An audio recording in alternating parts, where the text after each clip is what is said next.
Me again with the dragon. You need two parts for your dragon. You need your dragon body and the dragon wings. And I'll tell you, with these wings, the paper is really thin, so you want to make sure that you don't set it down in a pile of water.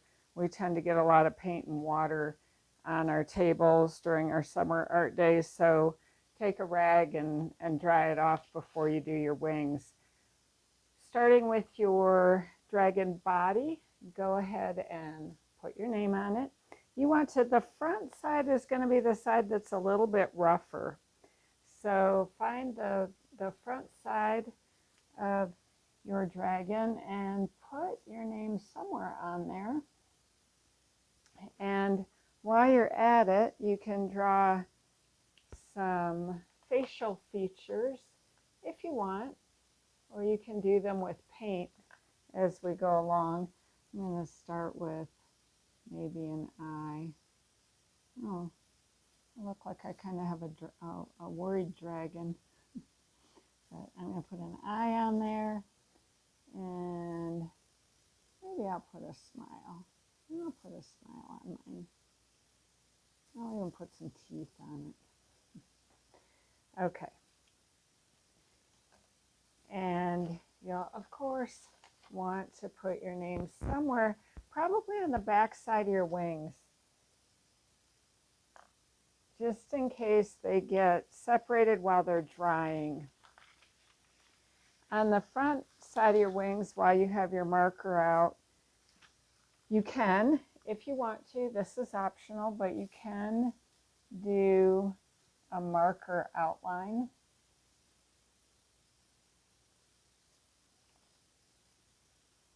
And include the wing bones, I guess they are. I'm not sure what these are called. And you don't have to put those in. You can if you want. Or you could do them with paint. So either way is fine.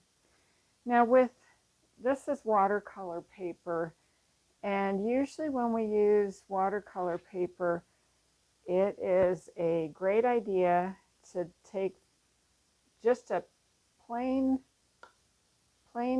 paintbrush full of water and get the back wet, because when you get only one side wet, it tends to curl up. So if you get the back side wet, when you paint the front, it won't curl up as much. So you've got that wet. Now I'm actually doing the same thing on the front. And you know what?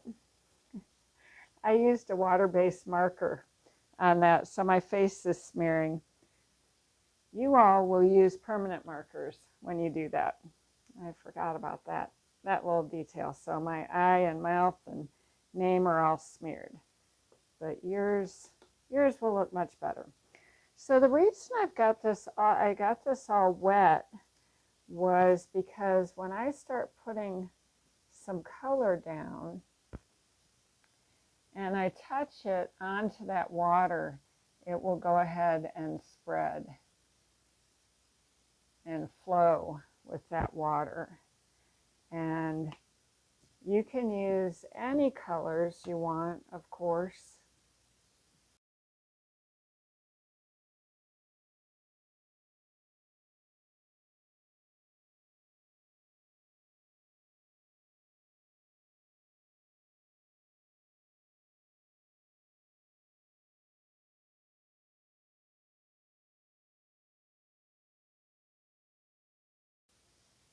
And when you have got all the color on that you want, set that aside to dry and get a nice dry surface to work on your wings. Like I said, this paper it's not watercolor paper, it's a lighter weight paper. I thought it was a nice texture for our wings.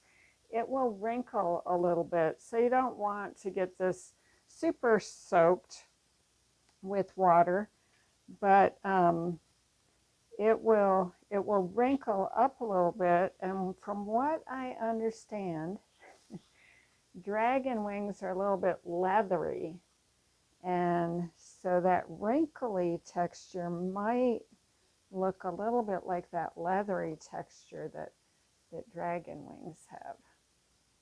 So I am using similar colors to what, well, I'm using the same colors that I used for the body just because that's what I have out. But you could make your body one color and your wings another color.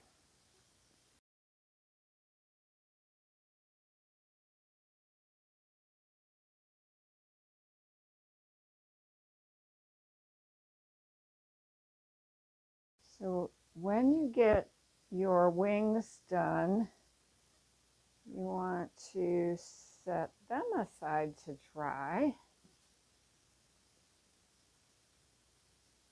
and go back to the body.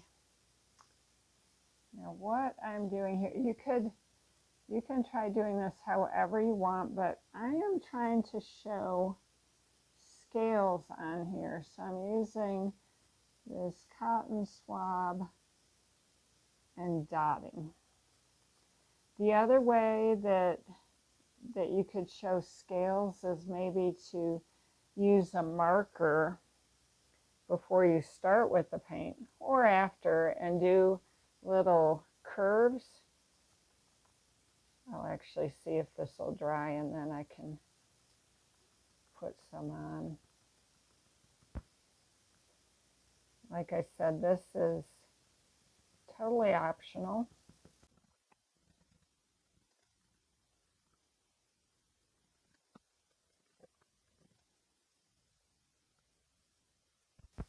And if you put too much color, more color than you want, just take a paper towel and pull it off.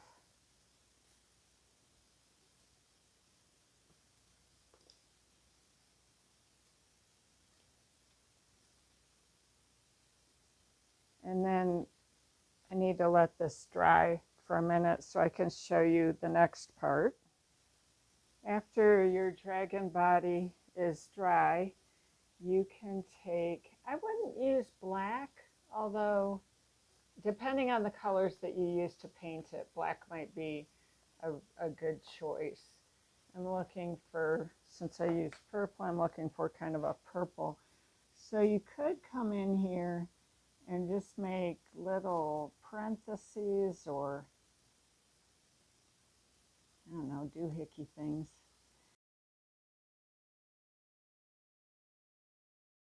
And when I was getting ready to do this art project, I looked up, there were some interesting things on dragons, and I'm not going to get it quite right, but so I would encourage you to look this up if you're interested. But I believe, well, many cultures have dragons in their mythology, and in Eastern cultures, like over in Asia, dragons are more a sign of good fortune and they're benevolent, whereas in Western culture, they tend to be more destructive or malevolent.